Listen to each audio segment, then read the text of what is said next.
This world is not what you think it is. This world is not what you think it is. I believe it's safe to say that most of us like to consider ourselves as open-minded, critical thinkers who question governments, the various powers and corporations, because we know they lie. Therefore, we could not possibly be that gullible, deceived individual. Oh no, that's always the other guy, right? And as nice as that is to claim, how many actually put that into practice? Think about it. Because if that were really the case, well, I think you get my point. One thing I have learned, governments always have an agenda. And if they are pushing something and the masses believe, it's a pretty good indicator that we should put on the brakes and examine it, whatever it may be. No topic should be off limits, because we know greed runs the world and deceptions are real.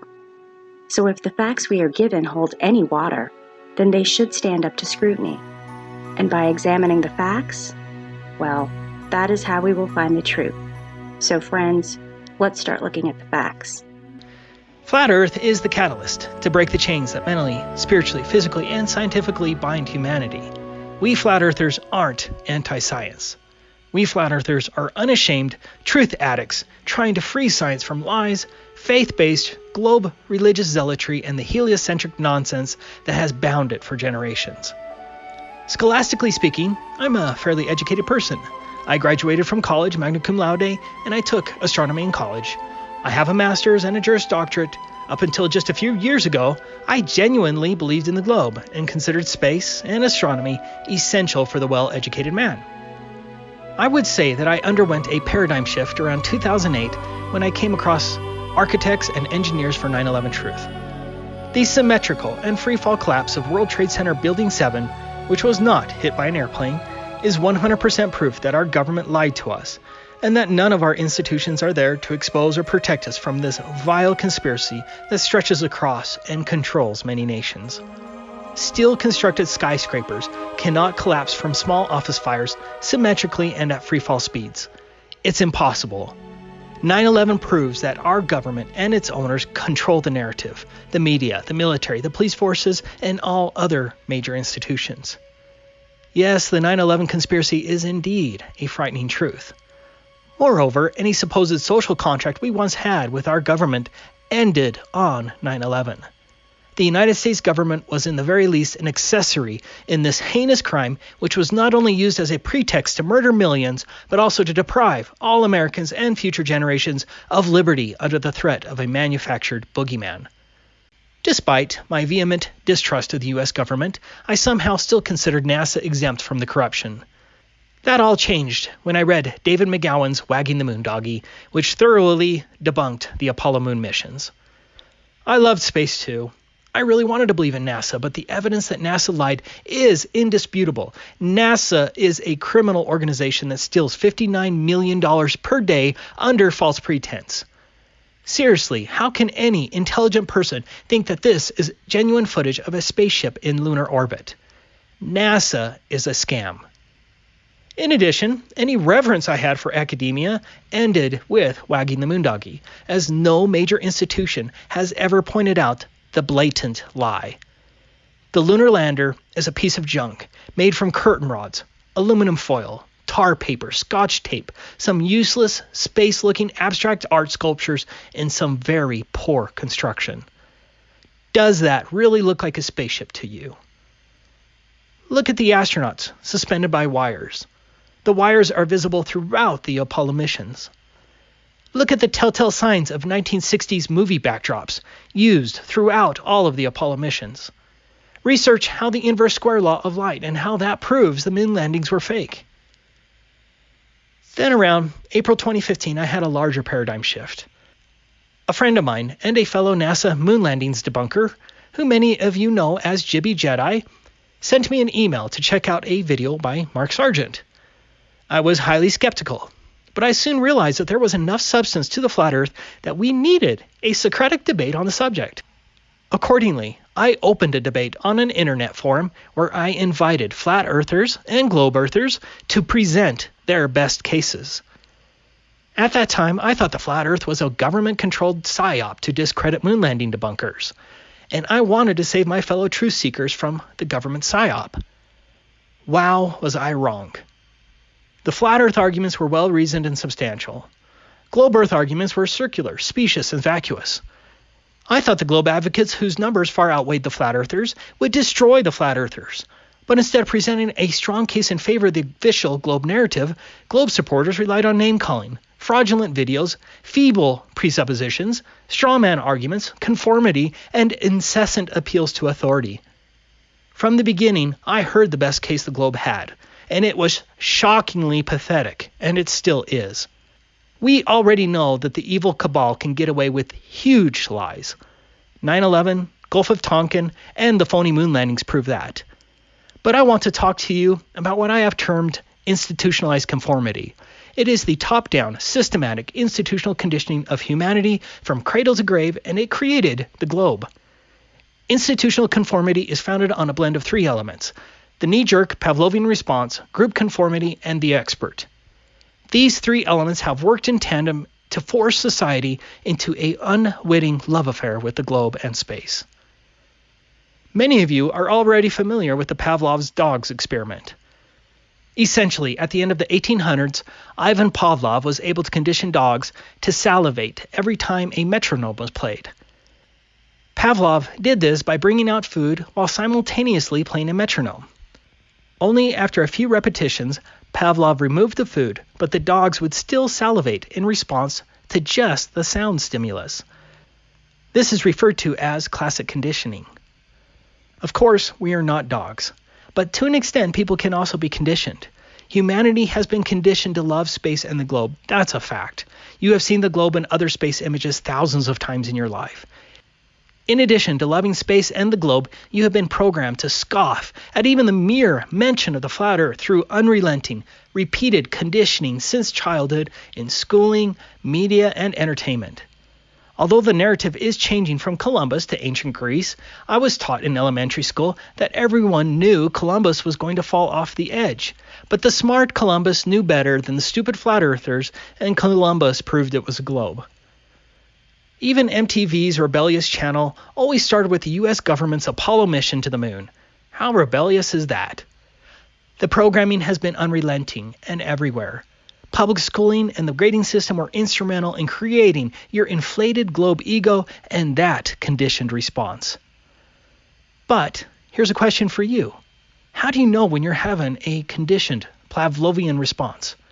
A Pavlovian response isn't based on reason or intellect. Instead, it triggers a knee-jerk emotional response. It makes you upset or happy in some inexplicable manner. Hopefully, by recognizing that you are having a Pavlovian response, you can set aside the conditioning and instead use your intellect and reason to investigate the flat earth. Here's a hilarious television experiment that took place in a medical office. All of these people are actors except for the lady. Whenever the office buzzer rings, all of the actors stand up. Yes, I added the cartoon ball. It's like Pavlov's dogs, but here the group is establishing the norm. Understandably, the unaware lady quickly follows the group. That's expected, and I doubt any of us would have acted differently, as we often look to the group for information. It's called informational conformity. But what's so fascinating about this is that this lady, after all the actors leave, then teaches others who are also unaware to do the same and creates an entirely new group of conforming, unwitting people. None of the people standing up right now are actors, and yet they are all engaging in the same nonsense based solely on group and informational conformity. Comparably, relatively few people need to be in on the globe lie. Once the narrative has been initiated, which is then reinforced every day in school, in media, and entertainment for generations, nearly everyone will unquestioningly follow the group. They control nearly all of the inputs, and the system then becomes self-policing. It doesn't matter that no one in the group knows why they believe or act in a certain way.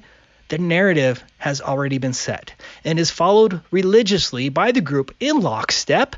Conformists are rewarded and promoted, and nonconformists are ridiculed and demoted. That's why calling flat earthers names is so important to this control mechanism. But the globe needed one more key ingredient, and that's the expert. The Milgram experiment is a fascinating example of the power of institutionalized conformity.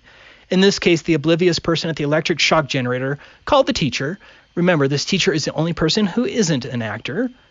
A learner is placed in a different room. Each time the learner makes a mistake in his responses, the so-called teacher is instructed to give an increasing electric shock to the learner. In a way, it reminds me of the grading system. Via a microphone, the teacher can hear the fake screams when the supposed electric shock is administered to the learner. What you're watching is a modern version that obtained the same results as the original Milgram experiment. There were 30 switches on the shock generator marked from 15 volts, slight shock, to 450 volts, danger, severe shock. 450 volts is at a fatal level. On purpose, the learner gave mainly wrong answers. And for each wrong response, the oblivious teacher gave the learner an electric shock, and the teacher could hear the screaming through the microphone. If the teacher refused to administer a shock, the expert in the lab coat next to the teacher would say something like, "Please continue," or "You have no other choice but to continue." After 15 shocks or so, the learner in the other room would go silent so as to create the illusion that the learner was unconscious, or worse. But the shocks continued. What's so damn disturbing is the fact that 65% of the teachers continued to the highest level of 450 volts, which was identified as danger severe shock. All of the teachers continued to 300 volts. Despite their morals, ordinary people are likely to follow orders given by an authority figure, the expert. Milgram summed up the experiment as follows.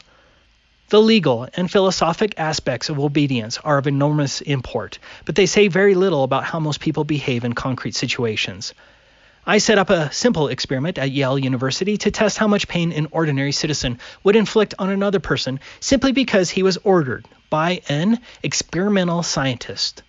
Stark authority was pitted against the subject's strongest moral imperatives against hurting others. And, with the subject's ears ringing with the screams of the victims, authority won more often than not. The extreme willingness of adults to go to almost any lengths on the command of an authority constitutes the chief finding of the study and the fact most urgently demanding explanation. Authority won more often than not. Remember that 65% of the participants thought they severely injured or killed the other person based only on the simple orders of the scientist with the white coat. That's the power of the expert. And that's why the cabal has created so many celebrity experts like Einstein, Neil deGrasse Tyson, Bill Nye the Science Guy, Stephen Hawking, Elon Musk, and others. George Orwell spoke about the expert this way. It will be seen that my reasons for thinking that the earth is round are rather precarious ones. It does not rest on reasoning or on experiment, but on authority. Most people, if asked to prove that the earth is round, would not even bother to produce the rather weak arguments I have outlined above. They would start off by saying that everyone knows the earth to be round, and if pressed further, would become angry. This is a credulous age, and the burden of knowledge which we now have to carry is partly responsible.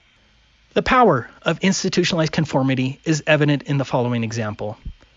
In this video, you can hear the child proclaim that the so-called space rocket is actually falling down, as it truly is. Just listen. It's drifting. That's bad. It's doing good so far. Is it? Is that what always happens? Does it always go like that? Yep. It looks bad to me. It's in space, or is it? Is that it? Yep, I think that's it. Rockets don't go to space. They arc and fall into the water, as you can see in numerous examples. The child gets it because he hasn't been programmed extensively enough to unquestioningly accept NASA.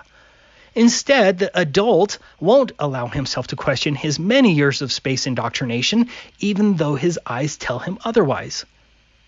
Here's from another video with a different child. The child keeps stating that the space shuttle rocket is going down, but the parent tries to explain it away as though the earth is churning. Remarkable. Oh no, it's going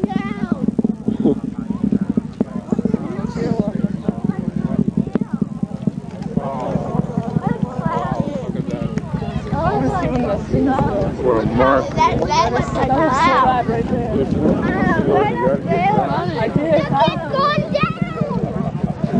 Peter, for Sandy, is it turning or is the earth spinning? A rainbow.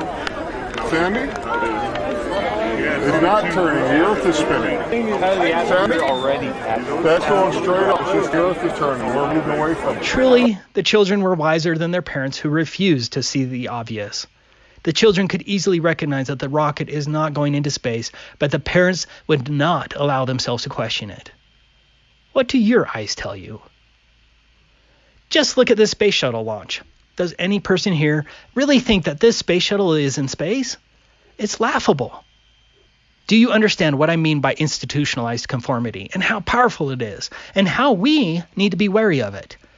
I need you to set aside your Pavlovian response, your conditioning, your group conformity, your NASA and other proclaimed expert authority figures, and just use your intellect here today, as an objective, reasonable person should.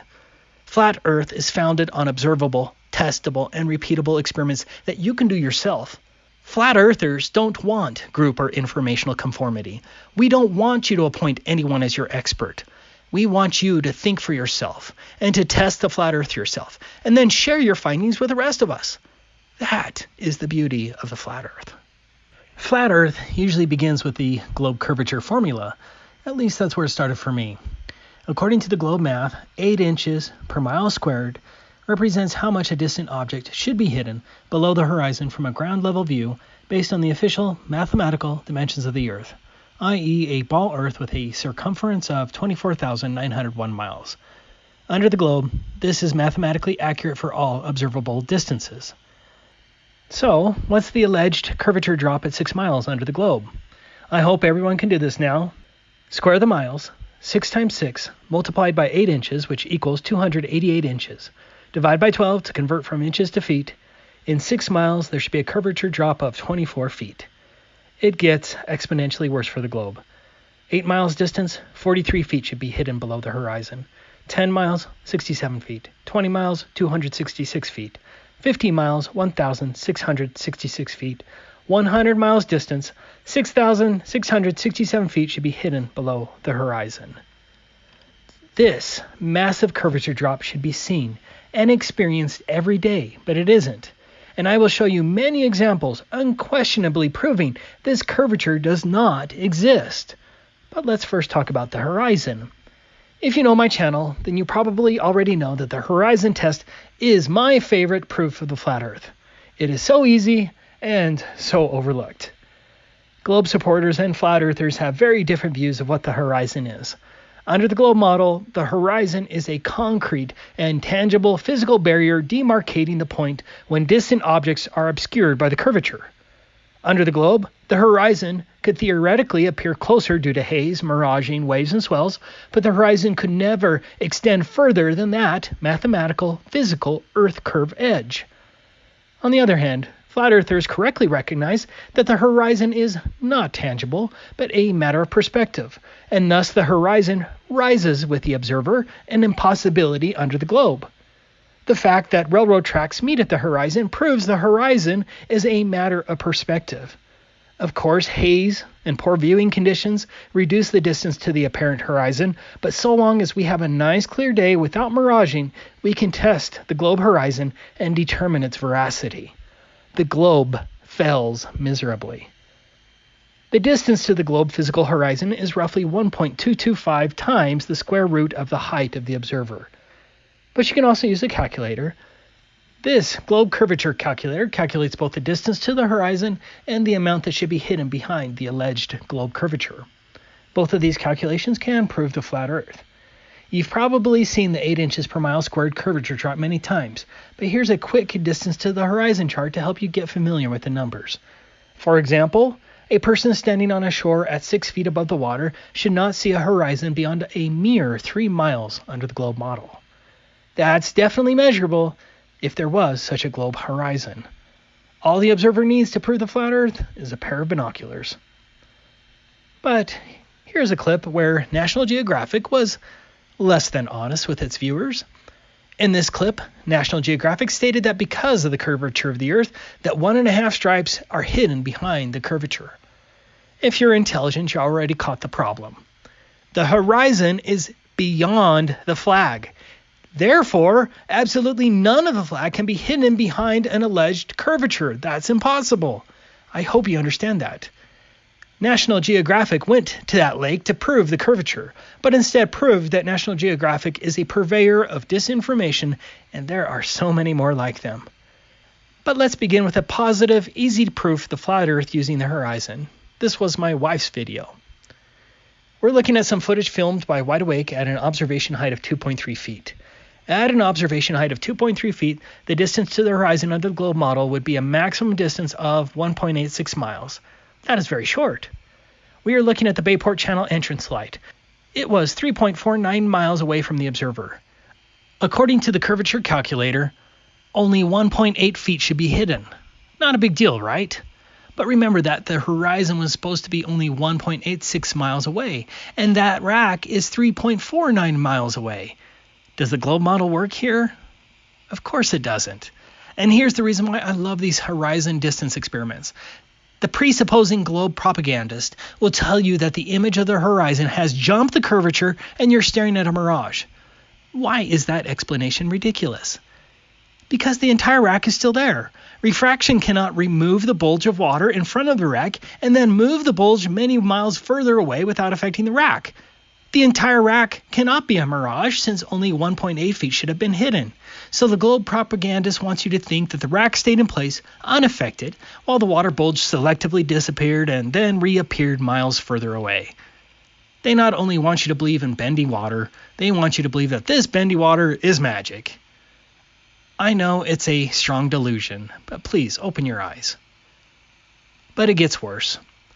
Here's footage of another rack called Cutter Rock that was 11.24 miles away from my friend.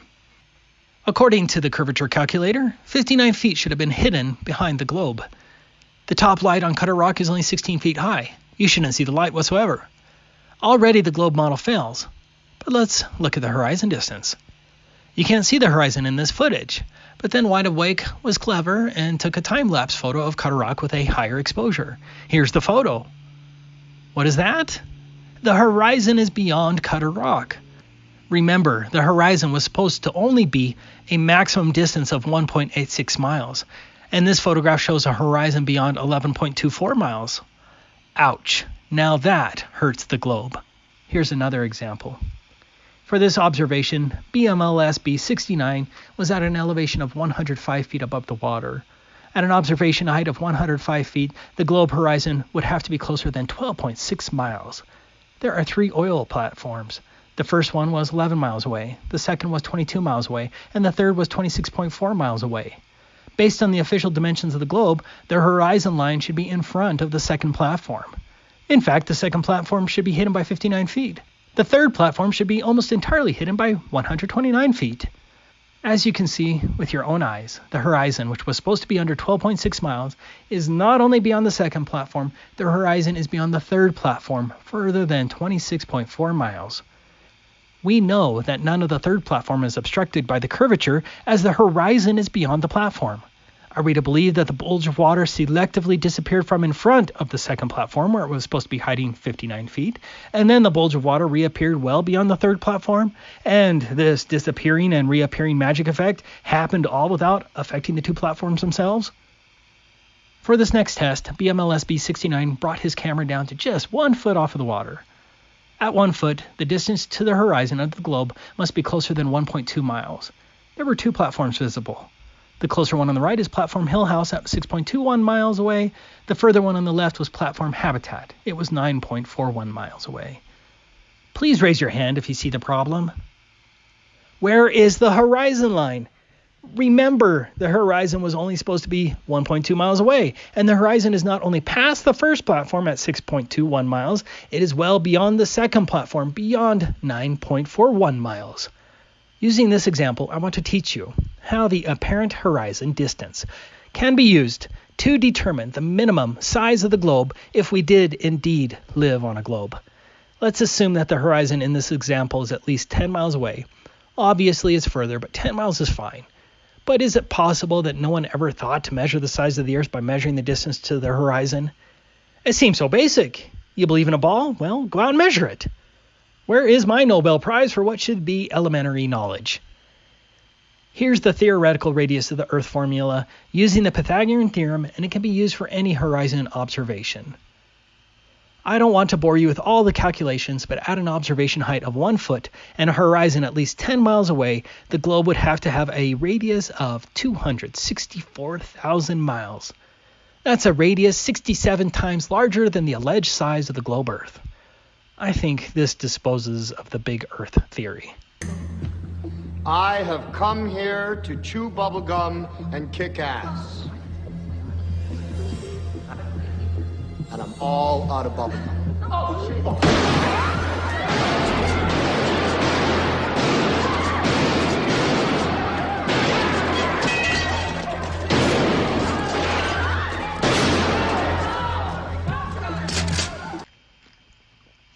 Observable Reality has obtained some amazing footage of our flat Earth and is known for getting his camera very low. In this case, his camera was only 0.6 feet off of the water, and he filmed a dam 7.7 miles away. The dam is only 14 feet high. Under the globe Earth's dimensions, 30 feet should be hidden. Obviously, the dam is visible, and the globe fails again to simple and repeatable experimentation that you can do yourself. Notice also that the Bridge Peninsula on the right was only 3.3 miles away from the camera, but the globe horizon was supposed to be 0.95 miles away. The horizon is well beyond 3.3 miles, again proving the globe false. The next two experiments were conducted by Flat Earth Reality Explorers in California. The mirror was 13.8 miles away from the camera, which was at a height of 5 feet. Under the globe model, 82 feet should have been hidden below the horizon. Obviously, nothing is missing behind a purported curvature. Sunlight reflection off a mirror at 13.8 miles should not wrap around a ball. But this is my all-time favorite test conducted by Flat Earth Reality Explorers. This mirror flash experiment was conducted at the Salton Sea at opposite sides at a whopping distance of 18 miles. As you can see here, they were able to see and film the reflection of the mirror that was 18 miles away from the camera. 155 feet should have been hidden. Under the globe model, you'd have to be standing on this 150-foot minaret to see a mirror flash at a distance of 18 miles. That experiment absolutely destroys the globe myth and should cause any thinking independent person to conduct their own investigation. This next laser test was conducted in Italy by Romanians. The distance was 9.4 miles, the laser height was 6.6 feet, and the camera height was 2 feet off of the water. 39 feet should be hidden behind the curvature, but the camera filmed the source of the laser at 6.6 feet above the water in defiance of the globe. This next test is from D. Marble. In this case, the person holding the laser was at 7 feet, shooting the laser at a distance of 10 miles.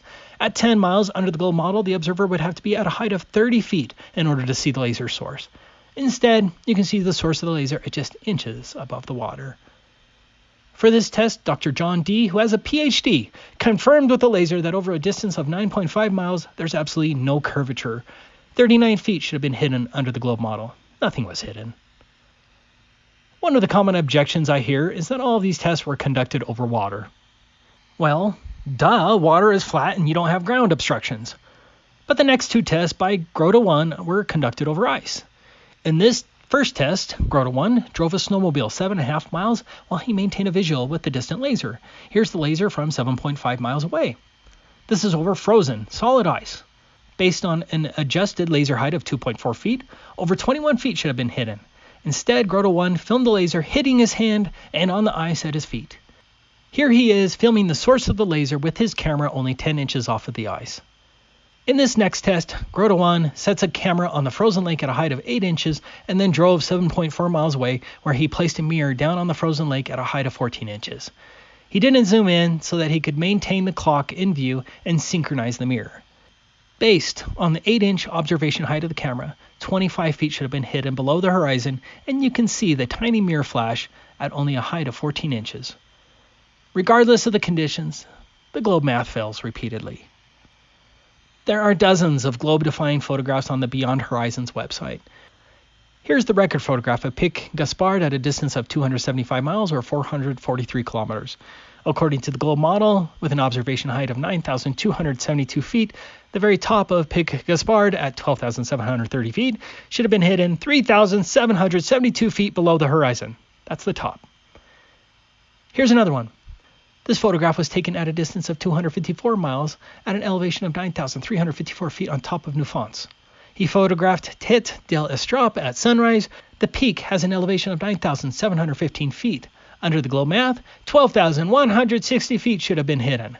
Therefore, the top of the distant peak should have been 2,445 feet below the horizon.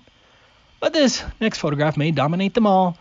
This photograph was allegedly taken at a distance of 326 miles by YouTuber Nouvelle Géographie Planétaire. In this case, he photographed a lighthouse at 85 feet above the water. Under the globe math, 43,848 feet should have been hidden. I just asked him the other day if he's certain that he filmed the lighthouse. He said he's very certain, but he'll get more evidence supporting the fact. There are hundreds of more observations and experiments. Just look at the distance of this ship in this clip from Finland by Velo 42. If you look closely, there's a huge ship that's further away and barely visible. The entire boat in the front should be hidden, and yet you can see the horizon beyond the boat. A huge impossibility for the globe. Look at this photograph of this lighthouse, also in Finland. 76 feet should be hidden, and none of it is. Without question, we see too far. The globe math doesn't hold up at all. Probably the main objection to the flat Earth is that NASA and other so-called space agencies have supposedly taken photos of Earth from space. If you have enough sense to realize that this was not a spaceship, that these actors did indeed hang from wires, and that this was not filmed on the moon, but on a Hollywood set in front of 1960s movie backdrops, then you already know that the Apollo pictures of the Earth from space are phony. Regardless, this is supposedly the last photograph from the Apollo missions taken in December 1972. When you look closely, you can tell it's a painting. What about satellites? Why are space satellites even necessary when NASA and its subsidiaries have hundreds and possibly thousands of these so-called space balloons? Look at this crash one from Samsung. They called it a space selfie even though it was attached to a balloon. Here's a list from NASA of hundreds of satellite balloons launched by NASA. Notice that a handful of them were identified as Mir components. There's your Russian Mir space station. Until a few years ago, when Flat Earth exploded, no one spoke of these satellite balloons. This balloon supposedly went into orbit. Most people I talk to even now about this have never seen these satellite balloons. Now we know what Roswell was. For decades, there has been a deliberate whitewash of these balloon satellites, evincing that they are lying about space satellites. Space satellites aren't necessary when you can accomplish the same with these much cheaper balloon satellites. These high-altitude balloons can carry 8,000 pounds and include telescopes, radar equipment, communications equipment, internet, etc. There's a GoFundMe project. Start the first space hotel held up by weather balloons. This 2-ton balloon satellite, yes, they did call it a satellite, almost killed onlookers. It had cutting-edge NASA telescopes on board. Have you ever heard of a telescope mounted on a high-altitude balloon? I hadn't. Where are the images from these balloon telescopes? Moreover, it is hardly ever mentioned that almost all of our alleged communications come from undersea cables and cell towers, not supposed satellites in space, and the rest of those are held by balloons. Finally, look at these actual NASA videos of space satellites. They are manifestly fake. Look at this one that was launched during a space shuttle mission. It's dangling from a wire. Don't be a moron. That video alone proves they are faking space. The Antarctic Treaty is one of the biggest proofs that they are hiding something huge about our plane from we the people. This is a fact that you can look up yourself. Independent travel is not allowed below the 60th south parallel. The Antarctic Treaty, its handbook, and its enforcement protocols, which have remained inviolate for 60 years and include signatories like the United States, North Korea, China, and the former Soviet Union, and now Russia, essentially ban any reasonable attempt to explore below the 60th south parallel under the guise of protecting the environment. They may allow limited excursions to a few tourist points, but independent travel is not allowed, and that's shocking. Think of what has happened in the last 60 years. The Antarctic Treaty survived Vietnam and all of the Cold War, despite the claim that Antarctica is rich in minerals, including coal, oil, and uranium. Were the Soviets really interested in protecting penguins and the environment? It's ludicrous. Antarctica is the one place that would prove the flat Earth, and it just so happens that independent travel isn't allowed below the 60th south parallel. And all major nations agreed to this one principle of keeping you out. Are you now starting to see that international relations aren't what we were told? This video by Flat Earth LT shows some unbelievable infrared footage taken over Eastern Europe. At that altitude, the horizon should have been only 220 miles away. It appears as though Flat Earth LT was able to film across the Black Sea over a distance of 887 miles with a curvature hump that would be so substantial as to hide an object 56 miles tall. More importantly, there's absolutely no curvature present, and the horizon is at least 668 miles further than it should be. Watch the video though, because it looks like they even filmed the other side of the Caspian Sea that would have been roughly 1,500 miles away. Amazing. We already understand that the curvature of the Earth should drop away at 8 inches per mile squared, and the same should roughly apply to airplanes. At 500 miles per hour in 15 minutes, a pilot would have to make a curvature correction in the amount of roughly 10,400 feet. Pilots don't have to dip the nose of the airplane to correct for the curvature regardless of the speed or altitude of the airplane. Globe supporters will claim that it's gravity that is pulling the nose of the airplane down. The airplane is defying the alleged force of gravity, and yet gravity selectively grabs the nose of the airplane, not the whole airplane, but just the nose, to keep the plane level with the ground regardless of the speed or altitude of the airplane. Just like magical refraction, that's some wizard selective gravity you have there. Critics of Guglielmo Marconi said that it was impossible for Marconi to send a transatlantic transmission due to the curvature of the Earth. Here's an article pointing out that fact. Proving them wrong, Marconi received a radio transmission across the Atlantic Ocean at a distance of 2,135 miles. Under the globe model, there would be a curvature drop of 527 miles over that distance. The Knickebein targeting system was a VHF, that's very high-frequency radio targeting system used by German bombers in World War II. Knickebein was an accurate line-of-sight targeting system and was able to pinpoint ground targets up to 443 miles away in England. The leading government science advisor for Churchill, Frederick Lindemann, refused to believe that there was such a beam due to the curvature of the Earth, as VHF beams don't even allegedly wrap around the curvature. In total contradiction to the globe, Lindemann was wrong, and lives were lost because of his mistaken belief in the curvature. The Knickebein system did exist, and the VHF line-of-sight targeting system would have been impossible on a globe. In order to make sense of Knickebein, Wikipedia claims that the VHF system remained within line of sight of the bombers. The claim is mathematically wrong. With a distance of 443 miles from Stolberg Hill, Germany, to Derby, England, 117,504 feet should have been hidden, and the German bombers only flew at 19,200 feet. At the equator, the ground is allegedly rotating at 1,037 miles per hour. Yet, Felix Baumgartner took a balloon up to 128,000 feet above the surface, and it took him 2.5 hours to get that high.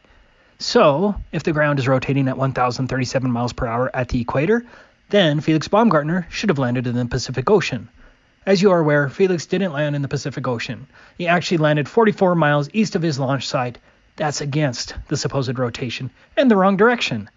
Don't you think the rotation of the Earth should have affected Felix's jump in some manner? There is little air up at 128,000 feet, but somehow Felix's balloon magically sped up to keep up with the ground below it. Does that make any sense to you? Even if there is some purported movement of the air at the surface due to the ground's alleged rotation, that air cannot communicate that same motion to the air at higher altitudes, and especially cannot cause that air to speed up. The spinning globe is utter nonsense. There is no evidence that the atmosphere is attached like Velcro to a spinning ball, and the fact that we don't have a 1,000 mile per hour westerly wind proves the faith-based religion of heliocentrism false. In addition to proving the Earth was stationary, Felix Baumgartner proved that the horizon does indeed rise with the observer, an impossibility under the globe which should have a fixed, decreasing, tangible horizon. Here's the horizon line when Felix entered the capsule. Here's the horizon line at 128,000 feet. I did not alter the video. The horizon line didn't drop one iota, unequivocally disproving the globe. The solar eclipse is a major proof of the flat Earth for two big reasons. First, the sun and the moon are the same apparent size. The sun is supposed to have a diameter 400 times larger than the moon, and yet the sun and the moon just happen to be the right distances to create the illusion of being the same size? Just think of how impossible that is under the heliocentric model. It is rubbish. Second, the moon is supposed to have a diameter of 2,159 miles, and yet the shadow of the moon is only 70 miles across the Earth's ground during a solar eclipse. That's a very simple proof that the heliocentric model is false. The lunar eclipse is very often raised as the key proof of the globe, but it fails under closer scrutiny. The biggest issue is the well-documented selenelion. A selenelion is where a lunar eclipse occurs when both the sun and the moon are both above the horizon, which means there is no alleged Earth between the sun and the moon that could cause a shadow on the moon. That's geometrically impossible. Again, the globe model fails. According to the heliocentric model, this Earth and its pressurized atmosphere are surrounded by a nearly endless vacuum that's more powerful than any vacuum that can be created here on Earth, and yet this vacuum is so weak that it can't remove our atmosphere. This is a fact. There's simply no possible way that an atmosphere can exist adjacent to a vacuum, and no one can prove otherwise. Nature abhors a vacuum, and the last time I checked, we're all still alive, and so you can dismiss the nonsense of space. I have presented a substantial amount of evidence proving that we've been lied to big time, but it takes a strong, independent mind to recognize and then set aside one's indoctrination. Unlike the globe propagandists, we flat earthers don't want you to believe or trust us. We don't believe in the flat earth. Please understand that. We tested whether the globe exists and found, based on the extensive amount of evidence that we've gathered, that there is no curvature, that there is no outer space, and heliocentrism is false. But we want you to figure that out for yourself. On the other hand, NASA and its spaniels, liars, parrots, and actors will never tell you to go out and measure the curvature yourself. They are scam artists and deceivers. They want you to be gullible and ignorant as though it's a virtue. Please reject the illusions, lies, and hypnosis. Break your mental shackles. Come out of the allegorical cave and your stupid fundamental heliocentric religion and conduct these experiments and test the globe yourself. Come up with new experiments and ideas. Share what you have. It's fun and it's exciting. Flat Earth is breaking the chains that bind humanity. We absolutely promote intellectual freedom and investigation. And we hope that a new breed of independently minded professionals, PhDs, and students will, in all humility, work together towards a true and objective grassroots scientific movement. I'm not embarrassed I'm a flat earther. I'm embarrassed it took me 40 years to see the truth that we live on a flat and stationary plane. Flat Earth comes with a big serving of humility. Based on experimentation, testing, and genuine reflection, we all came to realize that the Earth is flat and stationary, that outer space is fake, and that NASA lied. And that is huge, and that's enough for me to call you family. I very much love you all like my family. May our love, friendship, and addiction for truth never cease on this beautiful, flat, and stationary plane. God bless you all.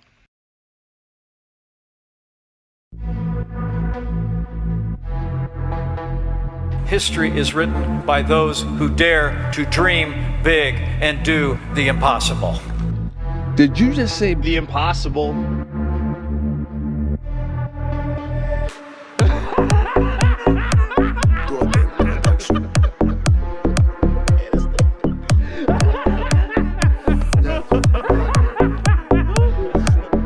Dream big, dream big, dream big, dream big, dream big, and do the impossible.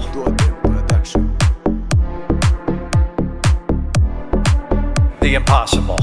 A new problem has emerged, the space debris problem. The impossible. The space debris problem.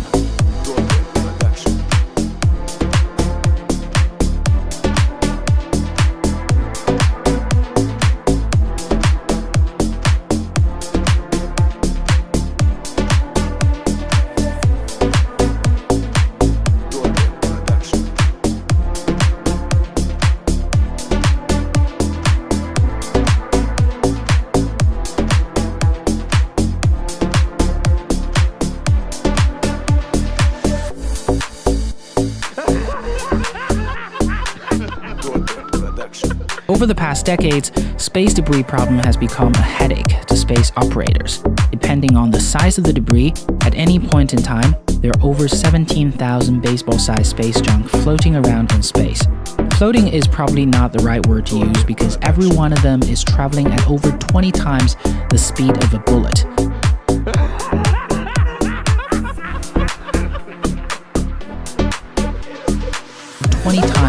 The speed of a bullet.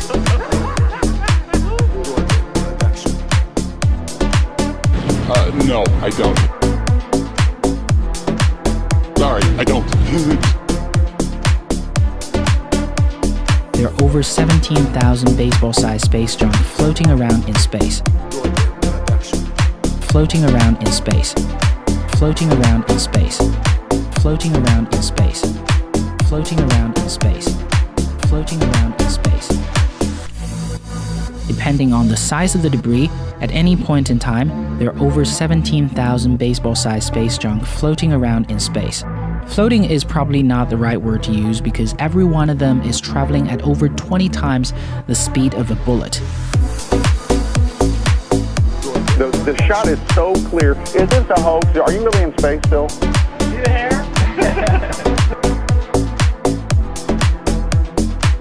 Flat earthers are not retarded or lacking in any science education. We are lawyers, doctors, engineers.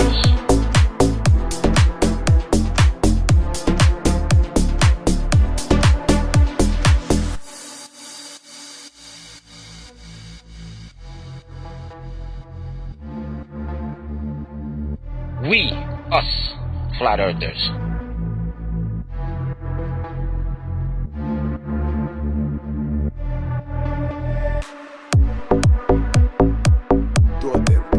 It's really just a ploy so that they can get a free trip into space to be convinced of this. I don't know, we're gonna have to do something for you. To be convinced of this.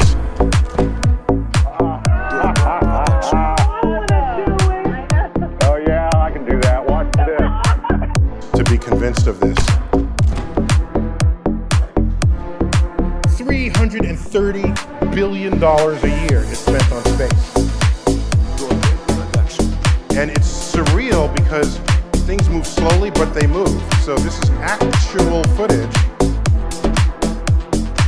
You look like you're in a studio, maybe in Omaha, Nebraska or something. The shot is so clear. Is this a hoax? Are you really in space still? See the hair?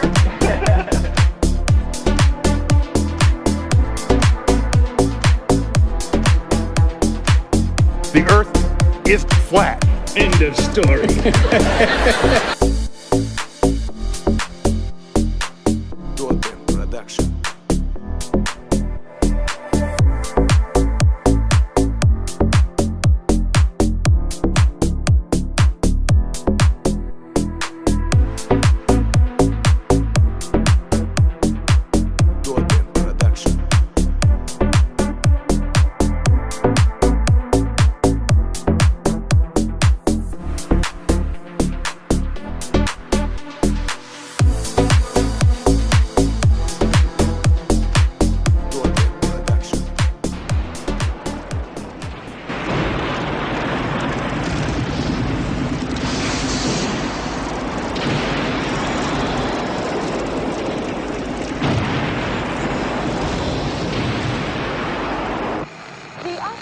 Give a press conference and how to buy a sailboat as prime minister. Like shit. I'm out of here. What happened? What's wrong? All the sex and violence on the screen has gone too far for me. This world is not what you think it is. This world is not what you think it is. Oh, oh.